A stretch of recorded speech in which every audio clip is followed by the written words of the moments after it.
만년의 인류 역사에서 개혁하고 혁명하겠다고 한 사람이 오죽이 많았습니까? 근데 그들이 개혁을 성공하였다면은 지금 훨씬 좋아지는 세상이 됐을 텐데 된 적이 없잖아요. 물론 잠깐은 됐다가 할 수 있을지는 모르겠지만 얼마 지나지 않아서 옛날로 돌아가는 일들이 얼마나 많이 있으며, 심지어 어떠한 개혁과 어떠한 혁명 같은 경우에는 안 하느니만 못한, 오히려 더 부작용만 더 많이 일으키는 그런 일들도 얼마나 많이 있겠습니까? 그러니 도망간다고 해결되어지지도 않고 혁명을 한다고 해결되어지지 않는다 이겁니다. 안 되는 겁니다. 그럼 우리 이제 물을 수밖에 없어요. 왜 안 될까? 왜 도망가도 안 되고, 그리고 혁명을 해도 안 될까? 그럼 안 되면 그럼 대안은 뭔가? 라는 이런 질문을 당연히 하게 되어지고, 사도 바울은 그 질문에 대해서 답을 하고 있는 겁니다. 8장 20절 보시죠. 8장 20절 읽겠습니다. 피조물들이 허무한데 굴복하는 것은 자기 뜻이 아니요 오직 굴복하게 하신 이로 말미암음이라. 피조물이라 이겁니다. 고난 가운데 굴복해서 엎드렸다고요. 근데 그것이 자기 뜻이 아니랍니다. 자기 뜻이 아니고 누구의 뜻이라고요? 굴복하게 하시는 이가 누구겠어요? 하나님입니다. 하나님의 뜻이라는 겁니다. 다소, 아니 어쩌면 굉장히 충격적인, 하나님이 이 고난의 시작이다라고 이야기하는 굉장히 충격적인 선포가 20절에 들어있는 겁니다. 도대체 무슨 말일까요? 이 이야기를 하려면 우리는 여기서부터 얘기해야 됩니다. 여기 피조물이라고 하는 것은 사람을 포함하여서 모든 이 땅에 숨쉬고 있는 모든 것들이 다 피조입니다. 그 피조 세계가 있는데 이 피조 세계가 고통에 빠진 것은 이유가 있다는 겁니다. 어떤 이유에서 고통에 빠지게 된 거예요? 죄를 졌다 이겁니다. 그 죄가 뭐죠? 하나님과의 단절이라고 누차에 거쳐서 말씀드렸습니다. 그런데 사람은 고통을 받기 위해서, 내가 하나님에서부터 떨어져 나오면, 하나님과 분리되어지면 내 인생이 꼬이고 어렵고 힘들고 고통스러울 거라고 생각해서 이걸 했을까요? 아니라 이겁니다. 그들이 오히려 하나님 때문에 내 인생이 꼬였다고 생각한단 말이에요. 나는 더 잘 될 수 있는 길이 있었는데 사단이 와서 알려준 거 아니겠어요? 하나님이 너희로 하여금 하나님 되는 길을 막고 있다. 저 선악과만 먹으면은 너희가 지금보다 훨씬 더 잘 될 수 있는데 하나님이 그 앞에서 길을 막고 있어가지고 하나님 때문에 너의 인생이 꼬였고 하나님 때문에 너의 인생이 손해를 보고 있으며 하나님 때문에 너희가 이렇게 어려워졌다. 그러니 어떻게 하라고요? 하나님을 떠나라. 하나님을 벗어나라. 그러면 그때서야 비로소 너희는 진정한 자유를 얻을 수 있고 진정한 평화를 누릴 수 있으며 초인이 될 수 있는 길이 있다 라고 이야기를 해줬다 이겁니다. 다시 말해서 사람은 고생할 거라고, 고난받을 거라고, 환난이 있을 거라는 생각을 조금도 안 하고 죄를 진 거예요. 그러면 그 죄는 어디서 온 거예요? 하나님이 그 반란에 대해서 심판을 하신 겁니다. 그 심판을 오늘 성경은 이렇게 얘기했어요. 로마서 8장 21절 읽겠습니다. 그 바라는 것은 피조물도 썩어짐의 종로로 탄 데에서 해방되어. 여기 이제 썩어짐의 종로로시다고 됐단 말이에요. 썩어짐의 종로로 타는 상태가 됐다. 원래는 종로로 타는 자들이 아니었다 이거예요. 영광스러운 자들이었다고요. 근데 그 영광스러운 자들이 썩어짐의 종로로 타는 자가 됐다는데 좀 더 구체적으로 어떠한 것이 썩어짐의 종로로시지 한번 보시죠. 창세기 3장 16절 읽겠습니다. 또 여자에게 이르시되 내가 내게 임신하는 고통을 크게 더하리니 내가 수고하고 자식을 낳을 것이며 너는 남편을 원하고 남편은 너를 다스릴 것이니라 하시고, 여기 이제 고통이라는 단어가 처음 등장한 겁니다. 너는 고통을 받을 거야. 뭐 출산뿐이 아니라 너는 고통을 받을 거야. 특별히 생명을 낳는 것이 얼마나 감격스럽고 기쁜 일이겠어요. 근데 그 생명을 낳는 중에도 너는 고통을 받을 거야 라고 이야기가 되어 있고, 너는 지배를 받을 거야. 힘 있는 자들에게 지배를 받을 거야 라고 되어져 있어요. 더 가볼까요? 17절 19절 3장 읽겠습니다. 아담에게 이르시되 내가 내 아내의 말을 듣고 내가 내게 먹지 말라 한 나무의 열매를 먹었은즉 땅은 너로 말미암아 저주를 받고 너는 내 평생에 수고하여야 그 소산을 먹으리라. 땅이 내게 가시덤불과 엉겅퀴를 낼 것이라. 내가 먹을 것은 밭의 채소인즉 내가 흙으로 돌아갈 때까지 얼굴에 땀을 흘려야 먹을 것을 먹으리니 내가 그것에서 취함을 입었습니다. 너는 흙이니 흙으로 돌아갈 것이니라 하시니라 라고 하면서 아담에게 내린 하나님의 심판이 무엇이냐면 평생에 너는 고통 중에 노동해야 된다.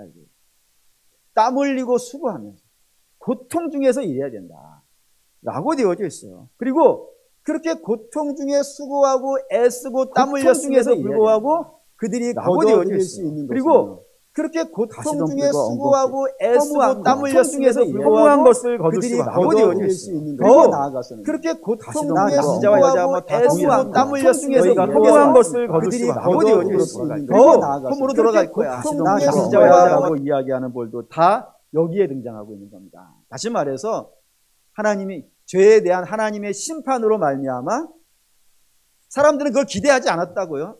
기대하지 않았는데 하나님께서 그걸 심판하심으로 통하여서 저들에게 문제가 생기기 시작하였고 고난이 임하였다 이겁니다. 하나님의 저주입니다. 근데 이게 사람만 맞는 것이 아니고 창세기 3장 1절에는 놀라운 이야기가 있어요. 3장 21절 있습니다. 여호와 하나님이 아담과 그의 아내를 위하여 가죽옷을 지어 입히시니라. 첫사람은 원래 벗었으나 부끄러움을 모르는 사람들이었다고요. 부족이 없는 사람이었어요. 근데 그 부족이 없음을 이제 부족하게 됐다 이겁니다. 에덴을 나갔으니까. 에덴을 나가게 되니까 부족하게 됐다고요. 근데 그 부족을 메꾸기 위해서 어떤 일이 벌어지는 거예요? 다른 피조물이 죽는 거예요. 누가 죽는 거예요. 누가 죽어야 내 부족이 채워지는 이런 비참한 상태가, 이런 걸 뭐 좀 생물학에서 이렇게 얘기할 수 있어요. 양육강식이라고. 먹이의 사슬이라고. 이런 일들이 나의 부족을 채우기 위해서 누군가는 고생하고 희생해야만이 발생되어지는 이런 것들이 다 어디서 와기 시작했냐면 하나님의 심판에서부터 왔다 이겁니다. 다시 말해서 고난은 누가 시작한 거예요? 그러니까 결국에는 물론 원인은 사람이 제공했지만 사람은 그걸 기대하지 않았다니까요. 근데 그걸 시작하신 이는 하나님이라 이겁니다. 하나님이 고난을 선포해 버리신 거예요. 그러면 하나님이 고난을 선포했는데 사람이 그 고난을 해결할 수 있겠습니까? 마치 이런 느낌이에요. 여러분이 사장님이에요. 여러분이 다 사장님인데 사장님이 어떤 결정을 내린 거예요. 결정을 내렸어요. 이렇게 한다! 라고 결정을 내렸어요. 그때 밑에 있는 과장님과 부장님, 죄송한데 과장님과 부장님이 사장님의 결정을 자기 마음대로 뒤집을 수 있겠어요? 불가능한 거 아니에요. 그 결정은 누구만 뒤집을 수 있는 거예요. 사장님만이 뒤집을 수 있는 건 아니겠어요. 그러면 하나님이 너희에게 이런 고통이 있을 거야 라고 선포를 했단 말이에요. 그러면 그 선포를 이 땅의 종교가 어떻게 뒤집어요? 이 땅의 사상이 어떻게 뒤집어요? 그들에게는 그만한 힘과 권세가 없어요. 종교와 사상은 사실 답도 되지도 않지만 그들에게 적지 않은 힘이 있는 건 사실이니까 그들의 가지고 있는 힘으로 하나님의 결정을요 뒤집을 수는 없어요.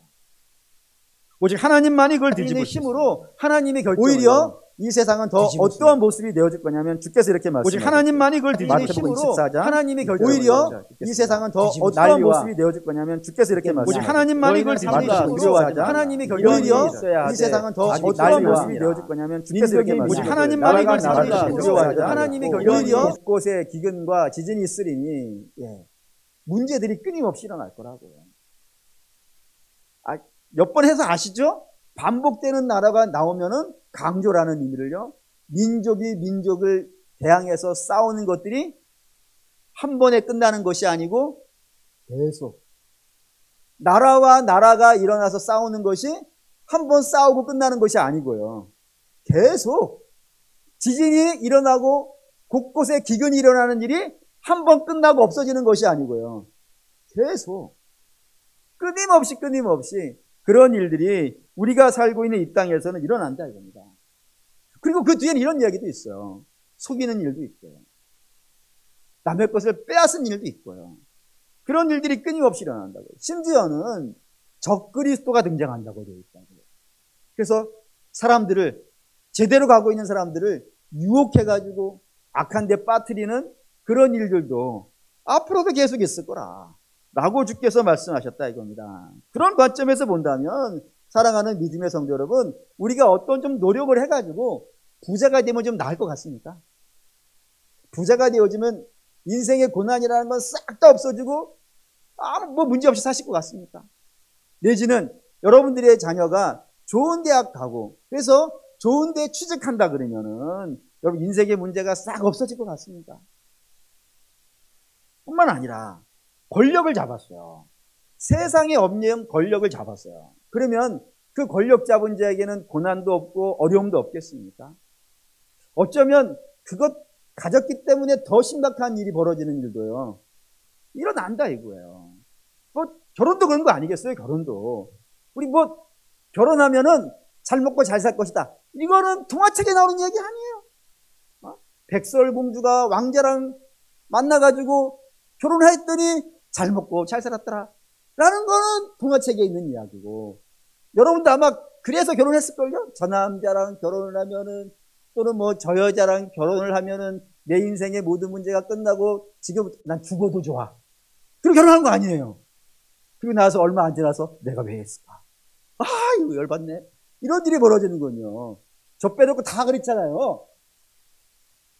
다 지난번에 그렇게 얘기했잖아요. 저는 괜찮다 그랬는데 여러분들은 내가 괜히 했어. 그래? 그랬잖아요. 정직합시다. 이러다 이거 아니 해결이 안 되는 거예요. 뭐를 해도. 혁명이 된다고 되는 것도 아니고요. 그럼 이런 질문을 하실 수 있어요. 그러면 기독교로 신앙을 바꾸면 될까요? 여러분 어떻게 생각하세요? 기독교 신앙을 가지면 모든 인생의 문제가 완벽하게 해결이 될까요? 만약에 그게 해결이 되어지는 것이라면, 하나님의 저주를 기독교가 끊어낼 수 있다면, 중세 기독교는 온 유럽이 전부 다 기독교인이니까 거기는 지상 낙원이 됐을 거예요. 근데 아시다시피 그 중세 기독교가 유럽을 지배하던 시대를 우리는 암흑기라고 불러요. 더 안 좋아졌다고. 기독교가 문제가 있는 거예요? 물론 여러분 이렇게 얘기하실 수 있을 거예요. 그때 악한 신부들이 있어서 그런 것 아니겠습니까? 지금 이 시대에도 기독교가 답이 되지 못하는 것은 기독교의 지도자들이 나쁜 사람이어서 그런 것 아니겠습니까? 라고 하실 수 있어요. 물론 저들 나쁜 사람들 맞아요. 잘못한 것도 사실이에요. 그래서 기독교를 가지고 못된 짓을 한 것도 맞아요. 그러면 제대로 가면 문제가 없을까요? 한번 보시죠. 마태복음 8장 19절에서 20절 읽겠습니다. 한 서기관이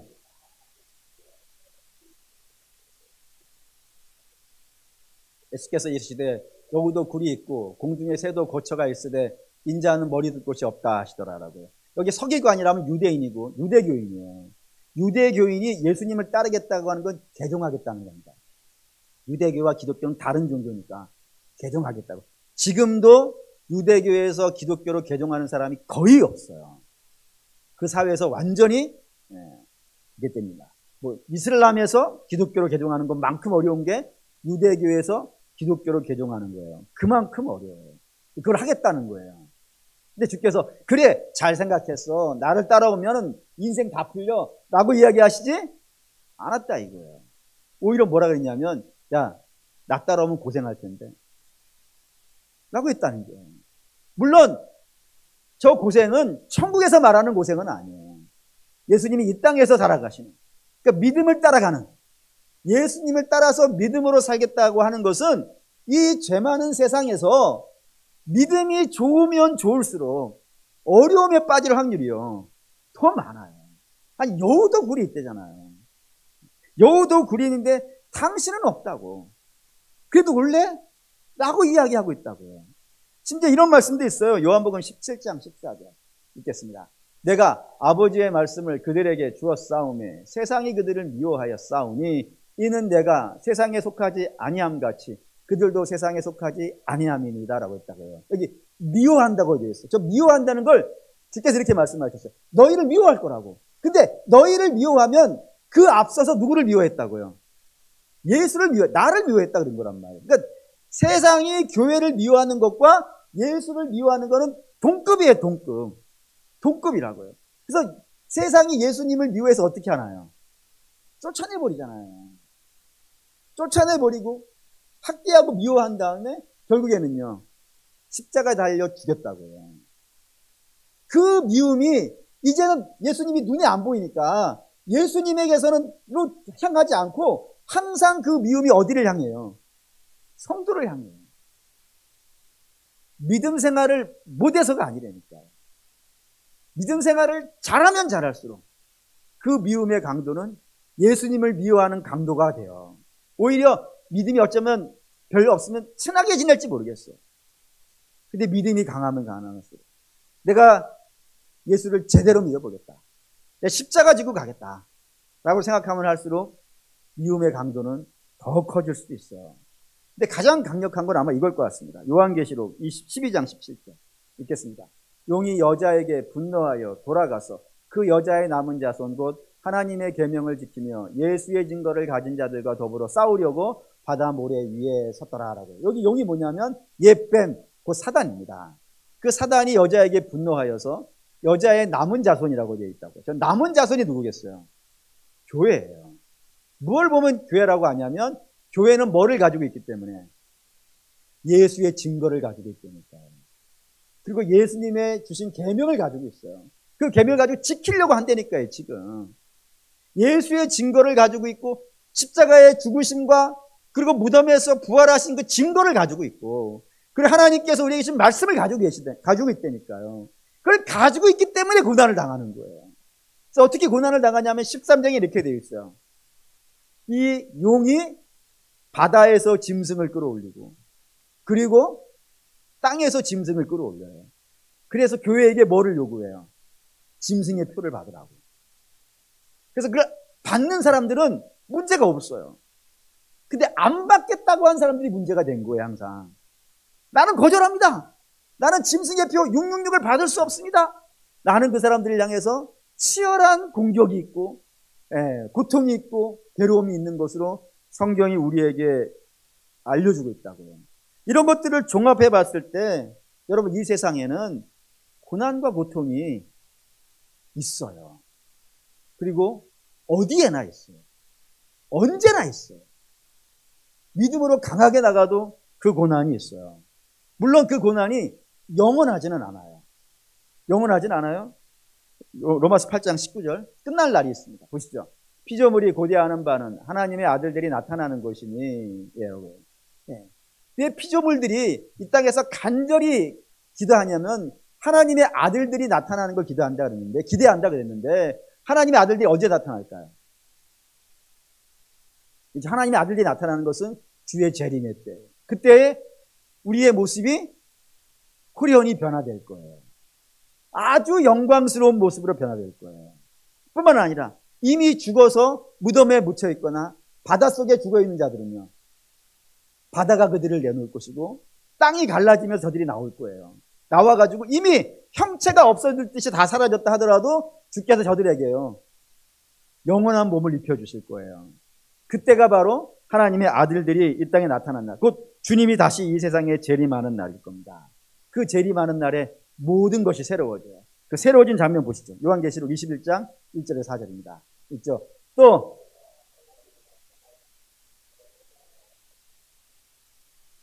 다시 있지 않더라. 또 내가 봄에 거룩한 성 새 예루살렘이 하나님으로부터 하늘에서 내려오니 그 준비한 것이 신부가 남편을 위하여 단장한 것 같더라. 내가 들으니 보좌에서 큰 음성이 나서 이르되 보라, 하나님의 장막이 사람들과 함께 있음에 하나님이 그들과 함께 계시리니 그들은 하나님의 백성이 되고 하나님은 친히 그들과 함께 계셔서 모든 눈물을 그 눈에서 닦아주시니 다시는 사망이 없고 애통하는 것이나 곡하는 것이나 아픈 것이 다시 있지 아니하리니 처음 것들이 다 지나갔습니다. 주께서 재림하시는 날, 지금 우리가 보는 하늘과 지금 우리가 보는 땅은요, 하나님 없애버리신다고요. 없애버리시고 새하늘과 새 땅을 주실 거라고요. 그리고 새하늘과 새 땅에서 성도들의 모습은요, 곡하지 않는 거예요. 아프지 않는 거예요. 눈물 나지 않는 거예요. 병 걸리지 않는 거예요. 우리의 보통 고통의 원인들이잖아요. 그리고 심지어는요, 다시 죽는 일도 없을 거예요. 그런 날이 올 거예요. 그러니까 주께서 심판으로 이 땅에 나타나는 고난은 누가 끝낼 수 있다는 거예요? 하나님이 끝내실 거예요. 하나님 다시 오시는 날 그 모든 것들을 끝내고 가장 영광스러운 모습으로 우리를 변화시켜 주시고 새롭게 만들어 주실 거라 이겁니다. 그런 날이 온다고요. 반드시요. 그러면 우리는 이런 질문을 할 수 있어요. 왜 하나님 일을 이렇게 하실까? 왜 이렇게 하실까? 어찌하여 사람으로 하여금 이 고난의 문제를 스스로 해결하지 못하게 하셨을까? 오직 하나님이 심판하시고 하나님이 해결하시는 것으로 이런 구도를 짜셨을까라고 하는 질문을 할 수 있습니다. 그 질문에 대해 성경은 분명하게 너무나도 담대하게 외쳐요. 뭐 때문에 그러냐면 복 때문에 그렇다고. 아이러니하죠. 고난을 받고 있는 것이 복 때문이라고 이렇게 선포를 한다 이겁니다. 보시죠. 잠언 3장 6절 읽겠습니다. 너는 범사의 글을 인정하라. 그리하면 내 길을 지도하시리라 했습니다. 이게 성경이 말하는 복이에요. 목사님 저게 뭔 복이에요? 하실지 모르겠지만 성경이 말하는 복은 이거예요. 뭐냐면은 그를 인정하는 겁니다. 그가 누구겠어요? 하나님이에요. 언제예요? 범사예요. 왜 이래야 되죠? 우리는 하나님이 아니기 때문입니다. 하나님이 아니기 때문에 우리는 우리를 몰라요. 우리의 인생을 몰라요. 심지어는 지금 고통스러운 것이 진짜 우리를 고통에 빠뜨리게 하는 것인지를 모르고 지금 좋다라고 막 기뻐하는 것이 오히려 그게 고통과 어려움이 될 거라는 것도 몰라요. 우리는 그냥 몰라요. 그 모든 것을 아시는 건 누구예요? 하나님이에요. 그렇기 때문에 하나님을 인정하고 하나님이 어떻게 하시려는지 그 길을 따라 살아가는 것이 피조물 된 자의 입장이라고요. 그러니까 하나님은 하나님이시고 피조물은 피조물이 되는 것. 요게 복인데 아담은 이걸 인정하지를 않는 거예요. 왜 아담은 인정하지 않냐면 그는 고통이라는 것을 경험해 본 적이 없어요. 그는 영광 중에 태어났고 부족함이 없는 상태에 태어났으며 눈물도 없고 아픔도 없고 괴로움도 없는 거예요. 그러니 자기가 연약한 피조물이라는 사실을 몰라요. 대신 나는 대단한 자라고만 알고 있어요. 대단한 자인데 더 대단해질 수 있는 길을 하나님이 막고 있겠다 라고 생각해서 반역한 거 아니겠습니까? 하나님 내게 손해를 끼친다라고요. 여러분 그렇지 않은 거예요. 아담은 잘못 생각하고 있는 거예요. 사람은 그냥 사람인 거예요. 사람은 피조물인 거예요. 근데 그걸 인정하지 않는 거예요, 아담이. 그건 지금도 마찬가지인 것 같아요. 지금도 뭐 불신자라든가 일반인이라든가 자연인이라든가 하던 사람들은 하나님을 범사에 인정해요, 안 해요? 안 해요. 특별히 더 안 하는 시간들이 있어요. 언제 더 안 하냐면 내가 잘 될 때. 내가 잘 될 때 보면은 다 그게 누구 탓이에요? 다 내 탓이에요. 내가 잘해서. 하나님을 범사에 인정하지 않으니 거기에 무슨 감사가 있겠으며 거기에 믿음이 뭐가 있겠어요. 내가 잘해서 그런 건데 라고 생각하면서 잘 되면 잘 될수록 더 그러는 거예요. 근데 여러분 이거 망하는 길이거든요. 왜 망하는 길이냐면 하나님이 사람을 처음에 만드실 때 설계 자체가 좀 달라요, 여러분. 처음에 설계한 설계 자체가 다른 여타의 피조물하고는 다르게 되어 있어요. 다른 여타의 피조물은 그냥 먹고 마시고 자고 놀면 그게 다예요. 그런데 사람은 그렇지 않아요. 설계 자체가 어떻게 되어져 있냐면 흙으로 사람을 빚으시고 이걸로 끝내신 게 아니라 하나님이 그 코에 생기를 불어넣으심으로 생명이 됐다 그랬대요. 생명이. 그러니까 사람은 다른 피조물과 달라요. 영적인 존재예요. 영적인 존재. 그래서 항상 복을 어디서 누리실 수 있게 돼 있어요? 하나님과 연합할 때 복을 누릴 수 있게 돼 있다고요. 그래서 아예 글자도 이게 참 신비한데 한번 보시죠. 중국의 한자에 복복자를 어떻게 쓰냐면 이렇게 써요. 멋있죠? 집에 다 있죠? 없나? 이 글자가 세 개의 글자가 합쳐진 거예요. 세 개의 글자 어떻게 되어 있냐면 좌변에 있는 것 저게 신이에요. 그리고 한일자에 입구대에 되어 있는 것 입이 하나니까 한 사람이에요. 그리고 밭은 당연히 기업이에요. 그러니까 사람과 밭이 어디에 의존하고 있는 거예요? 하나님께 의존하고 있는 거예요.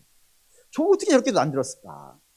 뭐 어떤 분은 말하기 좋아하는 분은 중국의 한자를 만들 때 솔로몬에게 가서 글자를 배웠다라고 하는 뭐 이런 이야기가 있긴 있어요. 뭐 중국의 사신이 이스라엘에 왔다는 건 뭐 기록에 있으니까 뭐 왔겠지. 근데 모르겠어요. 진짜로 그런지는. 그런데 어쨌든 한자 글자가 그래요.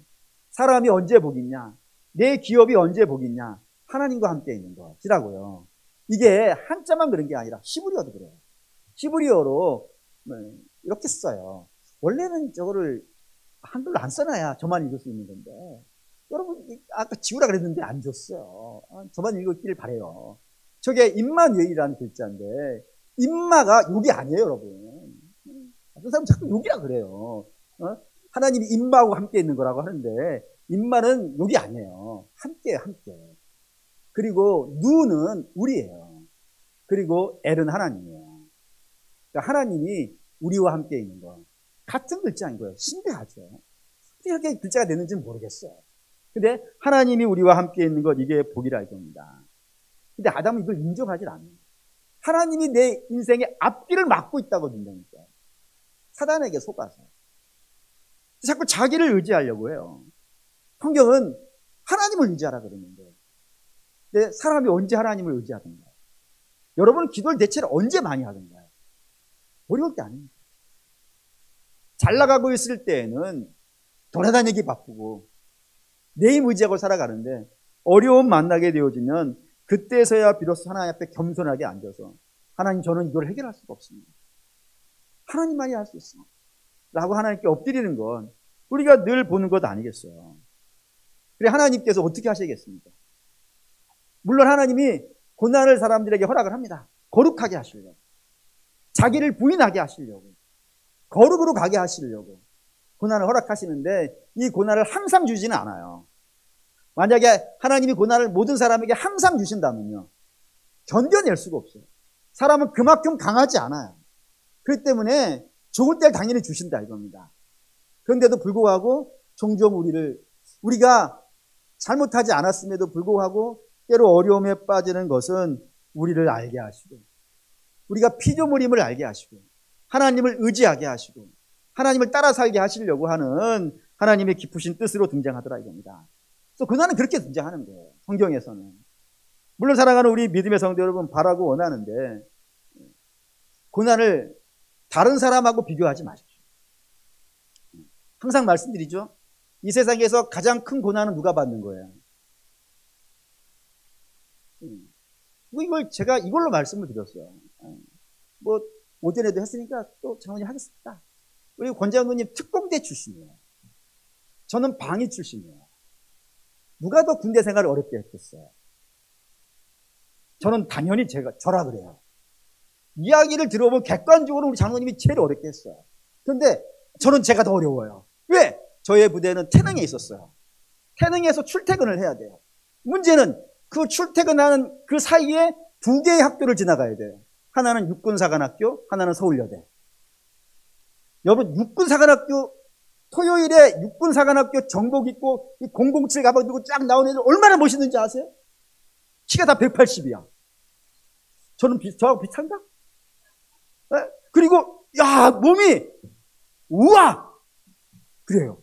그래서 토요일 날 되면은 서울여대 학생들이 그 버스 45분을 타요. 근데 다른 때는 그 45분을 절대로 안 타요. 왜냐? 방위병들 나오니까. 그 멸시와 모멸을 받아보셨나요? 고통은 객관적이지 않아요.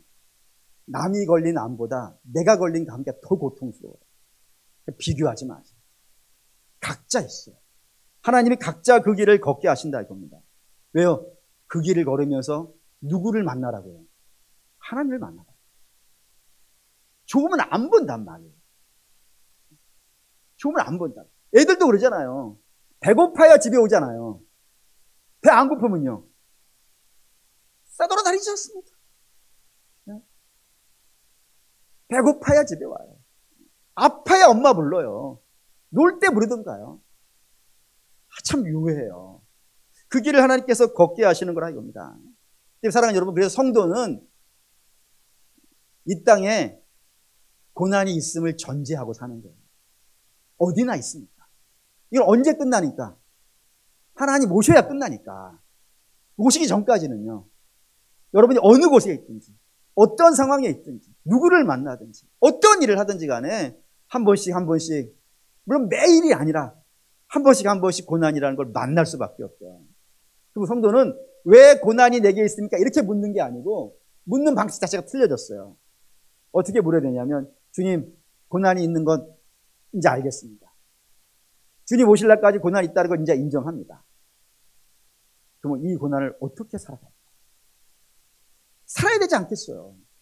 주님 오실 날까지 살아야 되는 것 아니겠어요? 그러니 주님 만날 때까지 이 땅을 어떻게 살아갈까요? 라고 물으셔야 되는 거예요. 그리고 물으시는 것에 대해 성경은 분명하게 답을 하는 겁니다. 23절 읽겠습니다.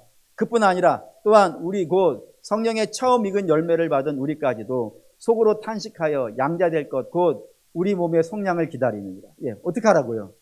기다리라고. 왜? 하나님만이 해결하실 수 있으니까.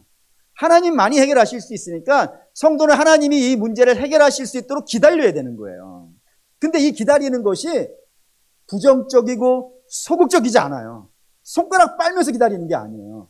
매우 긍정적이고 매우 적극적인 방식으로 기다리라고 되어 있다고요. 그래서 제가 성경을 통해서 묵상한 하나님이 오셔서 이 모든 것들을 해결하실 때까지 성도들은 이 땅을 어떻게 기다려왔는지, 어떤 방식으로 기다렸는지 묵상해 보니까 총 4가지 정도를 찾았어요. 그 4가지 중에 첫 번째가 뭐냐면은 하나님께서 이 모든 것을 이루실 것이라는 확신을 갖고 기다리는 거예요. 여러분, 그날 반드시 옵니다. 주님께서 모든 것들을 회복하실 날 반드시 옵니다. 아무리 칠흑 같은 어둠으로 가득 찬 이 세상이라 하더라도 아침에 떠오르는 태양을 막을 힘이 없어요. 하나님이 반드시 해를 뜨게 하신다고 하셨단 말이에요. 그러면은 저와 여러분의 인생에도 하나님께서 해 뜨게 하시지 않겠습니까? 성도의 인생은 우연이 아닙니다. 어쩌다가 아닙니다. 반드시 하나님께서 약속하신 거라 이거예요. 반드시 약속하셨으니까 여러분 그 약속을 믿고 확신하고 주님이 반드시 해결하신다고 하는 믿음으로 여러분들이 기다리셔야 되는 거예요. 두 번째는 믿기 때문에 뭐를 하냐면 기도하는 거예요. 기도하면서 기다리셔야 돼요. 여러분, 우리 믿음의 사람들은 어려움이 생기면 그거를 가지고 하나님 앞에 가서 기도했어요. 세상은 하나님을 인정하지 않기 때문에 고난이 오면 그걸 갖고 누구를 찾아다녀요? 사람을 찾아다녀요. 환경을 찾아다녀요. 근데 성도들은 그 고난과 어려움의 문제를 가지고 하나님을 찾아요. 히스기야 왕이 그렇지 않습니까? 사네립이라고 하는 왕이 쳐들어왔어요. 이스라엘은 어떻게 할 수가 없어요. 편지가 왔는데 하나님을 조롱하고 이스라엘을 멸시하는 그런 내용의 편지가 왔어요. 그래서 그 편지를 히스기야를 가지고 성전 앞에 가서 하나님께 펴놓고 하나님, 우리가 이런 어려움을 만났습니다. 주님이 도와주시지 아니하면 어떻게 합니까? 라고 탄식하며 기도하는 장면을 여러분은 아실 거예요. 그런 기도를 통해서 히스기야가 되는 거예요, 여러분. 믿음은 다 그렇게 되어져요. 하나씩 하나씩 애들도 아프면서 큰다면서요. 애들도 아프면서 크듯이 믿음도 그렇게 커요. 어려움들 하나님께서 각자에게 적당한 걸 주실 거예요. 분명히 감당할 만할 거라고 했으니까. 한쪽 문을 막으시면 한쪽 문을 여신다고 하셨으니까 분명히 하나님께서 감당할 걸 주셨을 거예요. 그러면 그걸 갖고 여러분 어떻게 해야 되는 거예요? 하나님 앞에 가서 기도하는 거예요. 그래서 하나님을 만나는 거예요, 그거. 문제는 문제 자체도 해결되는 게 중요하지만 문제를 통하여서 하나님을 만났다는 게 믿음의 선배들이. 그러니까 여러분도 그렇게 하나님께 문제를 가지고 가서 기도하시면서 기다리시길 바랍니다. 특별히 성령을 구하십시오, 기도할 때. 왜? 성령이 임하시면 우리의 마음과 생각을 지켜주실 거예요. 항상 무너지는 게 환난 속에서 무너지는 건 뭐부터 무너져요? 마음부터 무너져요. 마음이 무너지는 게 심각해요. 근데 성령께서 임하시면 그 마음을 붙잡아 주세요. 그러니 성령을 꼭 구하시기 바라겠습니다. 세 번째, 어떻게 기다리시냐면 여러분 견디셔야 돼요. 여러분 악한 자들은 괴계를 짜요, 괴계를. 악한 꾀를 짜서 공격해와요. 그냥 무대포로 오지 않아요. 꾀를 써서 계획을 세워서 공격해와요. 근데 그 공격 앞에 여러분 지지 마세요. 지지 마세요. 우리 그거 견뎌낼 수 있어요. 두 가지 때문에 견뎌내요. 하나는 하나님이 우리와 함께 하시기 견뎌낼 수 있어요. 또 하나는 우리가 앞으로 받을 영광이 너무 커요. 너무 커요. 성경에 써 있지 않습니까? 지금 받는 고난이 아무것도 아닐 것만큼 너무 좋은 미래의 영광이 우리에게 있다고요. 우리는 그걸 알고 있는 거예요. 이건 까졌어요, 이미. 세상은 모르지만 예수 믿는 사람들은 우리의 결과를 알잖아요. 푸른 풀밭과 실만한 묵가가 우리의 결론이라는 걸 알고 있고, 새하늘과 새 땅이 우리의 결과인 걸 알고 있고, 부활이 결과인 걸 알고 있다니까요. 그러면은 여러분 끝까지 가야 되는 것 아니겠어요? 도중에 못 가면, 자빠져 버리면요. 표현이 거칠어 대단히 예수같지만, 예. 도중에 가다가 넘어져서 못 가면요, 결과를 못 보는 것 아니겠어요? 이건 세상 제일 억울한 일이에요. 그렇기 때문에 사랑하는 믿음의 성도 여러분, 끝까지 가실 수 있기를 바라요. 견디세요. 지지 말고 견디세요. 특별히 견디는 것 정도가 하지 마시고 싸워 이기세요. 우리 이길 수 있어요. 이길 수 있으니까 요한계시록의 7개 교회 모두에게 주께서 말씀하신 거 있죠. 뭐라고요? 이기라고! 내가 상급을 줄 테니까. 이기라고 하시잖아요. 이길 수 없는 자에게 주께서 이기라는 건 너무 무책임한 거 아니겠어요?